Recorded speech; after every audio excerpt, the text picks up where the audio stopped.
Comment maintenir sa flamme dans le travail lorsque nous sommes dans un entourage malsain?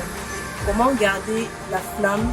Comment garder son objectif de vue lorsque à côté de nous, auprès de nous, nous avons un compagnon, nous avons une compagne de chaque guerre. Bonjour à tous et bienvenue à cette autre édition d'AfroShare, plateforme de partage d'expériences d'ici et d'ailleurs. Vous savez, ce que nous voyons et nous entendons ont une influence sur notre subconscient. En nous, ce que nous voyons et nous entendons, ça a une influence. Notre subconscient enregistre ce que nous voyons et nous entendons, ce que nous vivons au quotidien.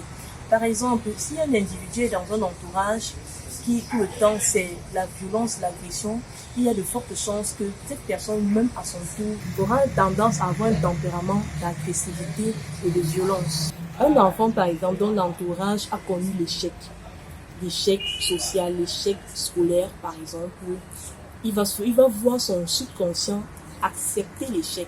Ça veut dire que lorsque cet enfant, par exemple, va aller composer un examen tel que, par exemple, le probatoire ou le bac, il aura accepté, son subconscient aura déjà accepté l'échec. Ce qui fait qu'il ne va pas se donner à fond, par exemple, pour atteindre son objectif qui est de passer son examen. Donc, pour lui, l'échec est normal. Il a déjà accepté l'échec comme quelque chose de normal. Un homme ou une femme, par exemple, qui, chaque fois lorsqu'il va vers son compagnon, vers sa compagne, c'est tout le temps les paroles nauséabondes, c'est tout le temps les duels, les disputes.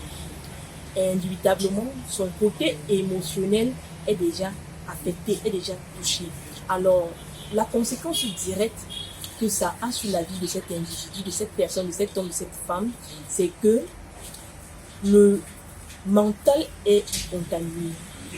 Ses relations sont contaminées, sa vie sociale est contaminée, son travail est contaminé, ses projets, ses entreprises sont contaminés. J'emploie très souvent l'expression « travaille comme si tout dépend de toi et vis comme s'il n'y a personne autour de toi ».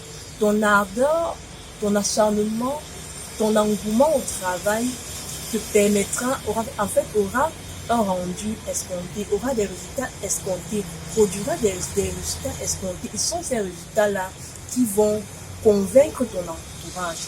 Au-delà de cela, quotidiennement, tu dois choisir ce que tu entends et ce que tu vois. Ça veut dire que les conseils qu'on te donne, si ils ne sont pas d'un apport dans l'atteinte de tes objectifs, tu les balances à la poubelle. Tu choisis ce que tu vois, tu choisis ce que tu entends.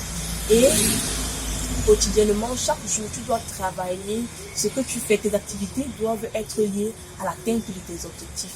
Ça veut dire que chaque jour, quand tu travailles, si par exemple tu es un enfant qui compose le probatoire ou le bac, chaque jour, tu dois traiter une épreuve pour pouvoir passer ton examen. Si tu es un entrepreneur, chaque jour, tu dois développer des activités qui vont faire grandir ton entreprise.